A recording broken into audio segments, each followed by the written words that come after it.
We got the Cards up this weekend. How are we going to beat the Cards? Run the dang ball. What's Baker got to do? Sling the dang ball. How the hell are we going to know what's going to happen? Play the dang podcast. Let's go, Brownies. Let's go. Woo, woo.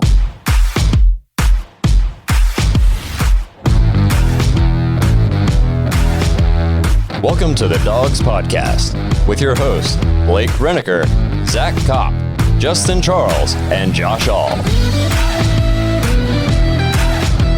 Hey, welcome back to another episode of The Dawgs, episode 2 this week. If you'd like to get your intro on the show, head to thedawgspodcast.com and tap leave voicemail. That might be my favorite one we've ever gotten. Good luck beating that one. That was so awesome.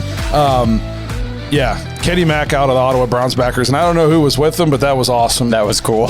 Yeah, I cannot wait to come up to Canada sometime. We're going to get arrested. But so as you can see, Justin's not here today. He's got some sickness in the house. He wasn't here on the last episode because, spoiler alert, it's the same day. But yeah, so he'll be back with us next week. Today we're going to preview our big matchup with the Cardinals, the only undefeated team left in the NFL. But before we do that, I have to remind you to check us out on Facebook, Instagram, Twitter, and TikTok. If you're watching on YouTube, please like and subscribe. Be sure to tap the notification bell so you never miss a new episode. You can also catch us on Apple, Spotify, and Google if you prefer to just listen. Lastly, if you're craving some more content, head to jointhedawgs.com to become an official Dawg Pack member on our Patreon page. You get these episodes early, so I think it's Thursday for you guys right now. You could have been listening to this on Tuesday, so get with it. We got extra episodes on there that are a little bit more free and loose, a little bit more unfiltered.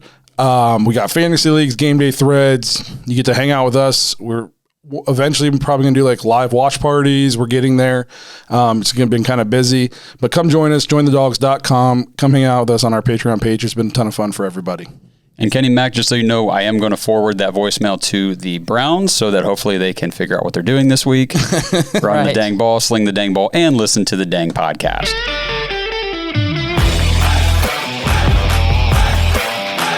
Dawgs Game Preview. All right, so Browns coming home this week after 2 weeks on the road. Another tough opponent. NFL not doing us any favors early in the season. We play the Chiefs, and then I know the Vikings' record isn't great, but they're a tough out for anybody. And then we go into L.A. and play the Chargers, and now we got only undefeated team left in the NFL, Chargers coming in to play us. So been a tough early go, but we got to be up to the test because we think we're a good team too. Kyler Murray brings in a high-powered offense. J.J. Watt is still playing defense for them somehow. So what do you guys want to see out of the Browns this week? Hopefully we're healthy. Hopefully the defense can play better, but what do you guys want to see? The Browns will score more points than the Cardinals. Okay. Well, hey, thanks for watching another episode of The Dawgs. I mean, this game here I think it's going to be a fun game to watch. I mean, you get Kyler versus Baker, back-to-back Oklahoma quarterbacks, 2 first-round picks. This game here for the Browns, everybody's kind of right now talking about how we lost that last game. Nothing would be better than to come out the following week and beat the only undefeated team left in the NFL. Silence the critics right now. Okay, so that would be the biggest thing that I think that the Browns can do this week, and that should be the message, I think, going in. Hey, we just lost a really tough game against one of the top teams in the entire AFC, probably top 2. Let's go take out the top team in the NFC right now. I think that sends a message to everybody that, okay, they played the Chiefs tough, lost, played the Chargers tough, lost. Now they just went out and they beat the Cardinals. So the Browns are, they're making progress in those big games because turns out we're going to play in a lot of big games probably this year. Yeah, hopefully, if things go the way we want. So I think that in this game, the Cardinals are terrible against the run. We just saw that the Chargers were terrible against the run. What'd we do? On purpose. Ran it down their throat. So the Cardinals come in as the 5th worst team against the run. They're giving up over 120 yards a game on the ground. So I think this is going to be kind of the same recipe that we just had against the Chargers game plan-wise of run early and often, and then when they try to stop the run, dice them up with the pass. That's kind of what we saw on Sunday against the Chargers. So I think this is definitely a defense we can get after on the ground and in the air. So no, I look for kind of a lot of the same game plan we had against the Chargers where, especially if the tackles are still out, where Stefanski's going to have to scheme up, chipping them with a back on the way out or a tight end and them releasing in the flats. It's going to, we're going to have to be smart. The line did a good job, though, against the Chargers. We faced one of the best pass rushers in the league, and he didn't have any pressures on Blake Hance. Yeah. So, Bill Callahan is unreal. What he can do. He makes it. He earns his money. Yes. Obviously, I'm not concerned about the offense. We got to go score points. Our red zone efficiency has to go up. We can't keep marching down the field and then getting into a 4th and 2 and going for it and not getting it. Something we didn't talk about, I don't think, on the last episode was we got that turnover late in the first half, right before halftime, in their their territory. We could have gone in and punched it in for 7. We had to settle for a field goal. Yeah. That hurt. That hurt bad. Yep. So talk about the NFL not doing the Browns any favors, by the way. We play in our first 6 games 3 potential MVP candidates. Yeah. Mahomes, Herbert, and now maybe the leading candidate in Murray. Yeah, and that's where I'm the most concerned. Obviously, I think anybody would agree. I think as far as their rushing attack, I'm not too worried about, a Chase Edmonds, James Conner tandem. I mean, they get bottled up by lesser defenses anyway. As bad as our defense has been, we have yet to give up a 100-yard rusher. Yeah, and I mean, Austin Eckler would look like he was carving us up at points the other day. But aside from that this season, we really haven't given up much on the ground to anybody, like you said. So I don't see these guys being the ones that get it done. Now, if we want to talk about, are we going to give up rushing to Kyler Murray? That's a little different story. We might give up 100 yards to him. The first 100-yard rusher could end up being a quarterback. Yeah, it won't be a running back, but it could be him. So right now, Kyler Murray is completing 75% of his passes for 1,500 yards, 9.5-yard average, and 324 yards per game with 10 touchdowns, 4 interceptions, 113 quarterback rating. He's playing lights out. He's okay. I said at the beginning of the season I wasn't 100% in on him. I'm able to admit when maybe I wasn't right about something. He's pretty freaking good this year. Okay. So what I'm looking for is out of the defensive front, this is a week, it might sound crazy, I don't really care about sacks. I want contain rush. Contain rush, keep him in the pocket. Now, Kyler can throw, but he's shorter. And no matter what anybody says, it's harder to throw it from the pocket if you're short than to throw it from the perimeter. You see it with Baker. You see it with Russell Wilson. Yeah. How they have to position themselves in the right windows to make throws. Yes, he can throw. I'm not saying he can't throw from the pocket, but I would rather die by him beating us from the pocket than letting him run around being a highlight reel. So you got to have contain rush. And I'm not even necessarily talking about like Miles and Clowney on the edge. Our interior rushers were so bad against Herbert. They just rush upfield and let the open middle open up wide open. We talked about that earlier in this, before the season even started, in one of our episodes talking about containing Lamar Jackson. Yeah. You can't have that happen. And this week's going to be a real telling sign as to like, oh boy, here's what we got to worry about with Lamar later in the season based on how Kyler does, because Kyler's a very explosive, dynamic runner, but he's still nothing like Lamar Jackson. No, it's there. You have to contain your rush lanes. If this is your gap responsibility, you can't rush here and then try to get out. No, because you're creating a lane. You have to contain rush. If we have no sacks, but he doesn't escape and run around one time, to me, that's a win for the defense. Yeah, I think that the Browns, they need to make a call to San Francisco and say, ask their old buddy Shanahan if he can give them what their game plan was for Kyler, because the 49ers played him tough yesterday, only lost 17-10 on Sunday, and Kyler Murray was held for 7 carries for 1 yard. Yeah, well, that's what we need. Yeah, so, it's possible. It's been done, and they were in that game. The 49ers actually outgained the Cardinals in the game, held them only to 304 yards of total offense. Against the Cardinals, if you would have said that going in, you'd probably think that team won. Mm-hmm. Yeah, it's just that the 49ers are a little bit limited skill position-wise, quarterback-wise, so they're a little bit limited in what they can do. If the Browns can come out and do that and duplicate that type of a defensive strategy against the Cardinals, I don't think we have any problem with putting up points and winning this football game. The problem's going to be, can we get enough stops? Yeah. to win the game. Are we going to be healthy? Do we have enough corners? And I don't know if somebody needs to go tell Joe Woods this, but DeAndre Hopkins is good at football. He is, and they have some other receivers who aren't bad either. Yeah, but don't let DeAndre Hopkins have 200 yards, please. Don't let him. No busted coverages on one of the top 3 wide receivers in the league, please.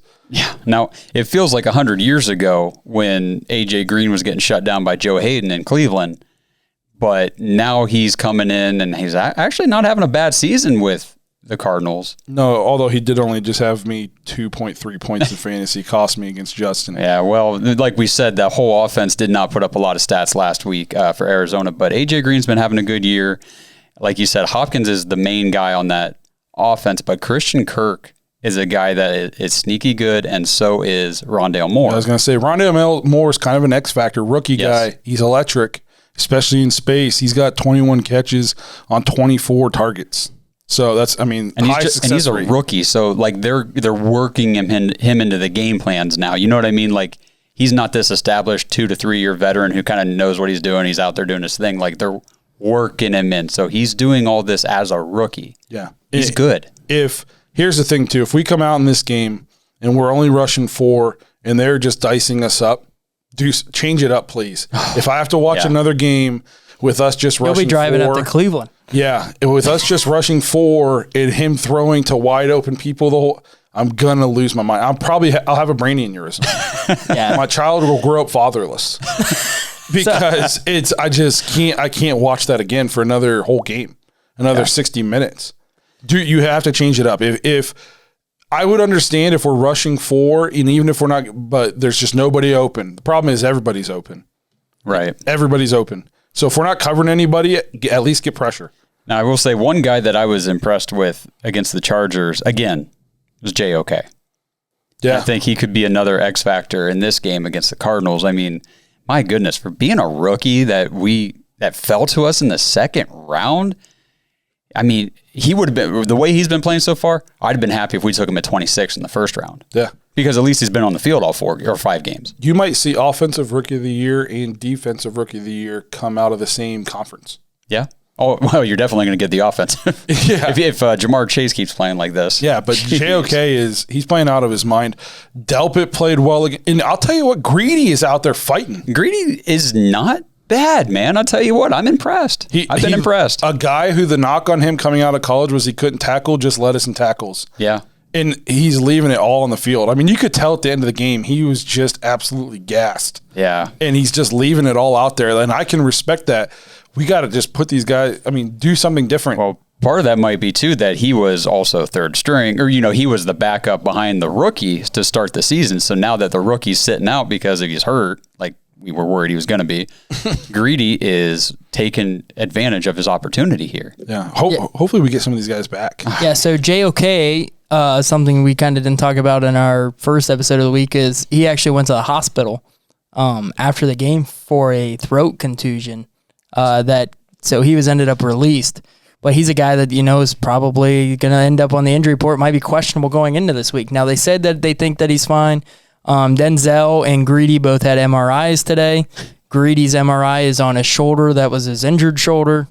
But I read that Mary Kay, our favorite reporter, said that it's not expected that he's going to miss any time.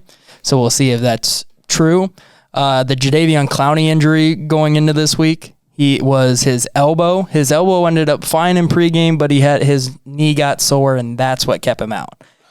It's crazy. Okay, and then we obviously got Wills with his ankle, and then we got Jarvis is questionable this week if we're going to. It's his first week that he's able to come off of IR to be activated. So hopefully he's back. We got a lot of pieces. And Conklin, we didn't even touch on Conklin. What's wrong with him? Conklin went out in the second half, but I don't. Hopefully, Jack Conklin was his knee. Okay, so hopefully by the time this comes out, hopefully we know more about Jack Conklin. So my thing is the guys that we were worried about dealing with injuries before the season started. Now, we were worried about Odell. He missed 1 game, but he's been back. We were worried about Clowney. 1 tally on him now. We were worried about Newsome. There's 2. Like, you guys got to get on the field. Okay, so I wanted to ask you about this actually on the last episode. We didn't get to it. Is there something going on in Cleveland? And I don't pay attention to the other team, so maybe it's this bad everywhere. But is it just me, or is Cleveland always decimated by injuries? Maybe that's what they're talking to San Francisco about. Yeah, maybe. How do we get injured? We think it looks fun. It's us. Them and us. It seems like it's just always. And so, what are we doing? Are we not taking care of our bodies? Is something wrong with? I mean, I know injuries just happen, but why is it? Well, it's insane how much it happens to us. Maybe it happens this much to everybody. I just don't know. But it seems like it's always us, and it's always key positions. It's when they happen, they happen in bunches. But the thing is, though, I mean, like Clowney, he only played 8 games last year. When was the last time he played a full season? I know we talked about that before the year. I can't remember the stats, but it's been a while. Well, here we go. Newsome never played a full season in college. Here we go. Greedy missed all of last year. Hopefully he's not hurt, but...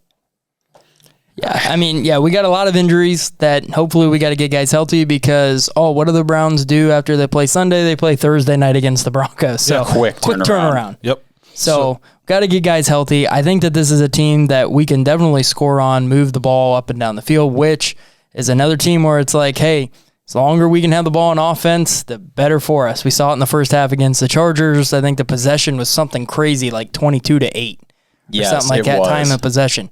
Like we had ran like 60 plays of their 30 or something. It was something crazy to start the game. So it'll be interesting. That's another thing too. I want to see if we get up early in this game to not get complacent and conservative like we have made a habit of. You just got to keep your foot on the gas pedal and just keep scoring. Go score 60 because it might take that because your defense is that bad right now. So go score. We kind of ran out of time on the last episode of like the what went wrong because we were running so late, and I don't want too much of that to spill into this. But do you guys realize we gave up 26 points in the fourth quarter to the Chargers? Yeah. Most teams only score 26 points in a game. Yeah, we let them do it all in the fourth quarter. So I mean that's what I'm saying. Like if we get up, you can't all of a sudden get into run first down, run second down, throw on third and long. You got to keep mixing it up. Right. We got to stay aggressive, got to stay creative. Don't worry about the time. I would rather us go out and stay aggressive and end up losing the game because we did something stupid than go out and just slowly let it slip away. I hate that. And we got to fix these penalties on offense. And I know sometimes it's not necessary. Like the one on Treader, whatever. It wasn't his fault. But these guys, come on, guys. 1st and 20 is harder than 1st and 10. So don't do it. Please. As a fan watching it at home, it's like, well, we're punting here because it's just that's what happens. Those are the odds. Especially in our offense. We're not a 25-yard pass downfield offense. I think Baker this year on passes of 20 yards downfield more is atrocious. I'm pretty sure he was 0 for in this game, and I think he was 0 for in one of our other games too, maybe against the Vikings. His completion of 20 yards downfield or more is abysmal. So if we put ourselves in 1st and 20 on a regular basis, we're not going to do well. Turns out these are NFL defenses. We're not going to be able to. 1st and 20 pretty much takes away the run. Yeah, and that's if that's what we're built on, like you said, live and die by the run, live and die by the 3. Well, you just took it away. And not only does it take away the run, then it also takes away the pass. And guess what? Baker's also not as good at just straight drop back passing. Yeah. So it completely changes the complexion of our whole offensive drive if we're starting 1st and 20. Yep. It's going to be a fun one. It's gonna be very fun. So I just don't want to be in the fetal position Sunday night again. Yeah, it's just like we said, to start this episode off. I think you just gotta go out and you take care of business this week, and everybody's gonna be talking about they turned it around. They just knocked off one of the hottest teams in football. So yep. We can shut a lot of people up. And I said this was 2 big weeks for Baker where I didn't want him to get outshined by people he's compared to all the time. Justin Herbert might have had a really great game, but so did Baker. So It's not like Baker came out and was 15 of 40 for 108 yards and 3 picks, and Justin Herbert had 5 touchdowns. He went toe-to-toe with him. Yeah, absolutely. He's got to do it again. Yeah, Kevin, this is your opportunity to put Cliff Kingsbury in his place because I can't imagine how big his head is sitting at 5-0. Yes. All right. So that's kind of what we're expecting, what we want to see out of this game. Hopefully we can pull out the dub, shut some people up. Before we get into our game picks, I lied. Let's just get right into our game picks. Yeah, well, you got to let me pull them up. I almost forgot about our game picks.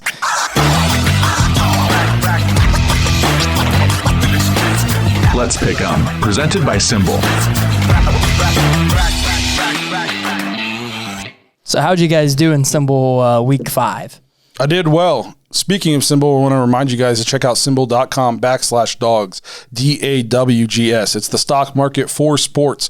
Running a very special promo right now. If you're interested in the stock market for sports, how it works, if you can make some money, but you've been nervous because you're not 100% sure what to do, running an awesome promo right now with promo code DAWGS, DAWGS.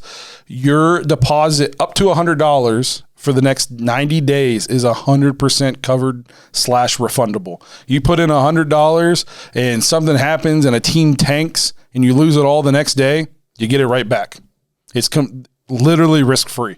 So check out symbol.com. You buy shares of teams, just like the stock market. You buy shares of a company, you buy shares of a team. As their stock price goes up with wins or anything else that happens in the world to affect stock prices, you make money on them. If you have shares of a team and they win, you also get an instant cash payout every single week. It's awesome, especially for the fact, like I said, risk-free, up to $100. They also have Pick 3 leagues. We sponsor a Pick 3 league. We got a lot of people in there. You're going to go down to the little teammate section, lower left-hand corner, hit that button. Upper right-hand corner, it says join/create league. Then you are going to look for the Dawgs Podcast League. Hit join league, start making 3 picks a week against the spread. Whoever has the most points at the end of the year is going to win a free Browns jersey of any player they choose from Symbol. Completely free, sent to them. You can't get much better than Symbol right now. Free Browns jersey, free chance to win money. Check them out, symbol.com/Dawgs, DAWGS. All right, that'll take us into week 6. Can you believe it? We're already sitting in week 6 of the NFL. That's crazy, man. Thursday night, we get Tampa Bay taking on the Philadelphia Eagles at Lincoln Financial Field in Philadelphia. Tom Brady 3-0 in his career at Philly. 7-point favorite, Bucks on the road. Touchdown favorite. Man, the Eagles flying high, beating the Panthers. Yeah, Jalen Hurts. Blake, another win. I'm going to take the Eagles to cover, Tampa to win, because I'm still not a believer of Hurts, but Tampa Bay's defense is very beat up right now. I will take Tampa Bay minus points. Yeah, I'm going to go with Tampa Bay as well. Their offense looked really good this past week. Going to the team that they just beat up on. A lot of teams' most disappointing team in the NFL. Miami Dolphins taking on the Jacksonville Jaguars in London. Second London game of the year. London, I tell you what, they're just like, what do teams can we send there? What better way for the NFL to just say, like, don't buy our product? I don't understand why we got to go play games in London. To me, it's super it's just all about the money. It's all about the money. How about, I thought it was funny, the Falcons, did you see? They were talking about it during the game that they forgot their kicking net. They didn't take their kicking net on the plane, so they rigged up a soccer net with 2 ladders for their kicker to practice on the sideline. But I heard that they're also talking about sending a game to Germany. I saw that. Next. Like, Jesus, like, oh, hey, you're going to have to get up at 3 a.m. to watch it. Yeah, so, okay. Miami Dolphins are playing the Jaguars in London. Dolphins are a 3.5-point favorite on the road, I guess you could say. I'm going to take Jacksonville here. I think this might be Jacksonville's game. I'm with you. I'm taking Jacksonville. I'm going to take the Dolphins because is Urban probably going to take a canoe over? He's probably not riding with the team. No. So they got some nice pubs over there, right? Yeah. Yeah, they probably got some young women for him to be entertained by. Okay, that'll take us to the 1 o'clock games. Green Bay Packers versus the Chicago Bears divisional game. Packers a 4.5-point favorite. Man, the Packers are just Justin kind of weird this year. Justin Fields' first run-in with Aaron Rodgers. Give me the Pack. I'm going Rodgers. Packers. Okay. Cincinnati Bengals coming off a loss, taking on the Detroit Lions, the 0-5 winless team. Bengals are a 3-point favorite on the road. I'm going to go Bengals, even though I think it'll still be close. It'll be one of those games that's like 21-17 or something like that. I'm going to go Bengals. Bengals. So, bro, just so you know, this is Vegas is telling you the difference between the Browns and the Bengals. The Browns would be 12-point favorites over the Lions. Probably. I'm just saying.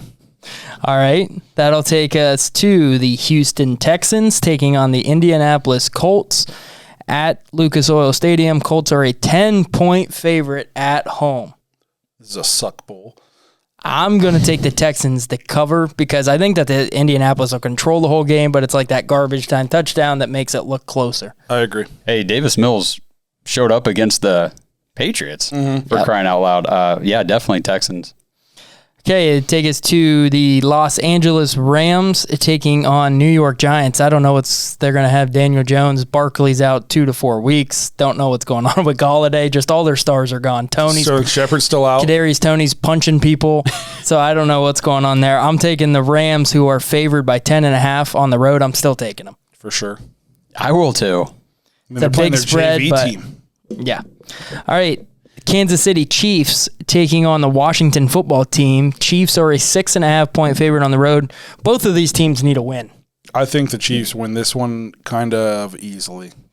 Both of these teams have not very good defenses, surprisingly, and only one of them has a really good offense, so give me the Chiefs. I'm going to go Chiefs as well to win by a touchdown at least. Minnesota Vikings taking on the Carolina Panthers. Man, did Sam Darnold look terrible, and I'm loving it because Colin Cowherd just loves Sam Darnold. He's finally selling his stock today. He was in his what went wrong section. Nice. Those ghosts came down to Carolina. Yeah, he's just like the Broncos are coming back Adam down to Gase reality. was probably at the game. Sam Darnold's coming back down. Right. Carolina is a 1.5-point favorite at home. I'm taking the Vikings in the upset outright. I think they win that game. Me too. This one's tough because Madison does all right. Madison He does looks all just right as good without as Cook. So I'll take the Vikings. Great. All right. It's a big game. Probably one of the. I don't know how this isn't the game of the week because I guess Baltimore plays in every game of the week already to start the year. But Los Angeles Chargers against the Baltimore Ravens at Baltimore. Baltimore a 3.5-point favorite at home.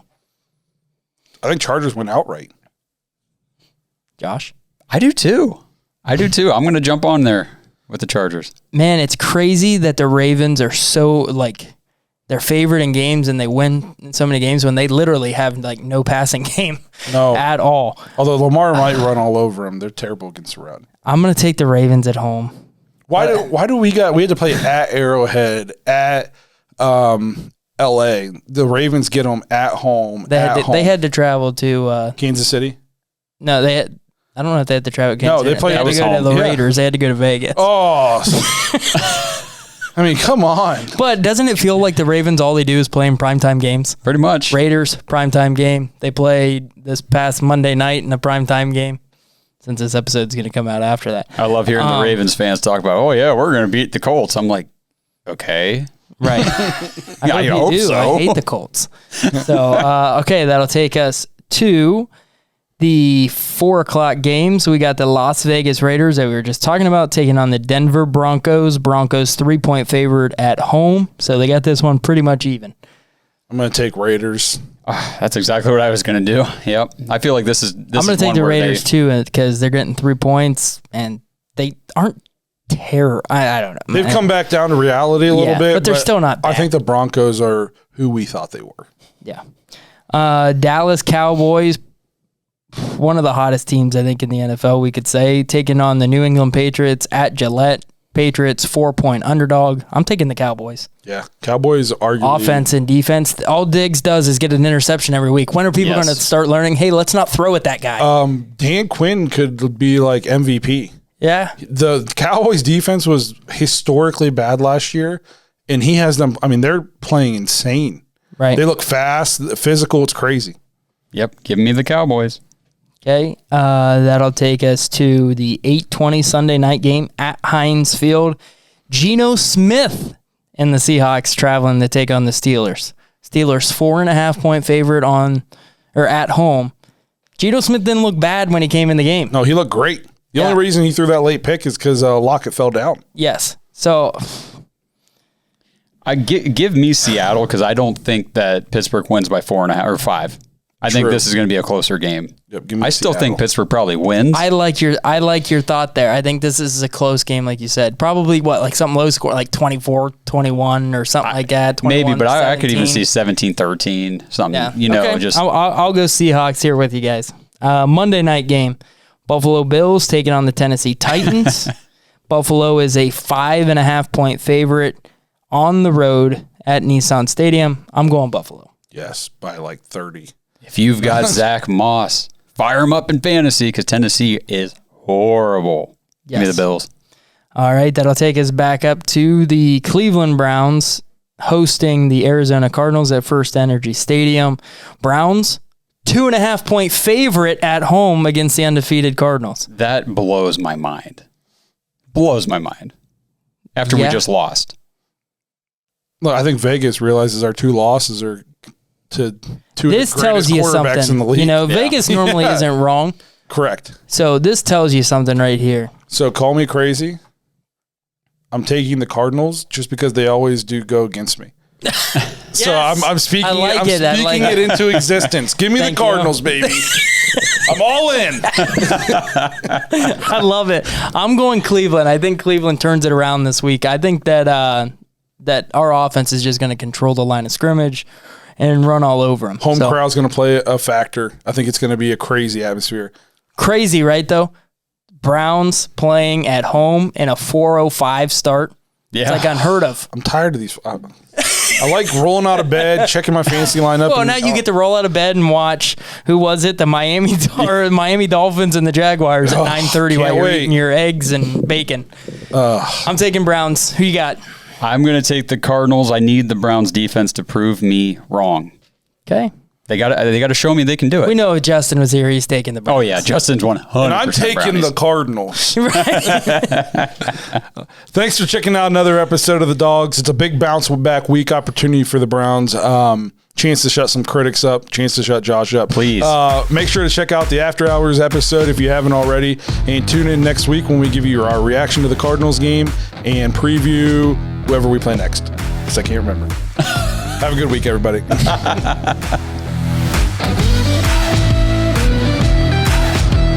Thanks for listening to another episode of the Dawgs Podcast. Make sure you subscribe to our YouTube channel and follow us on Twitter at the Dawgs Podcast and become an official Dog Pack member and join thedawgs.com.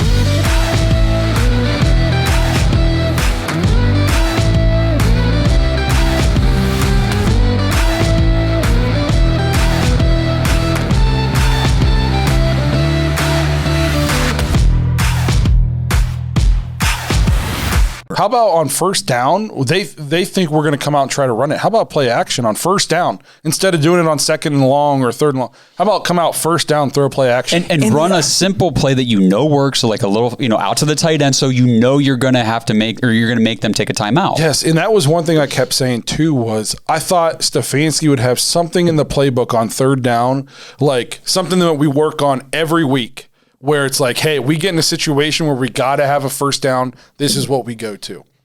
Yeah. And we pull it out and this is what we run. Like that, you just rep it. And in your 2-minute drills and all that, that's the play you go to every time in practice. And we never pulled it out. What are we saving it for?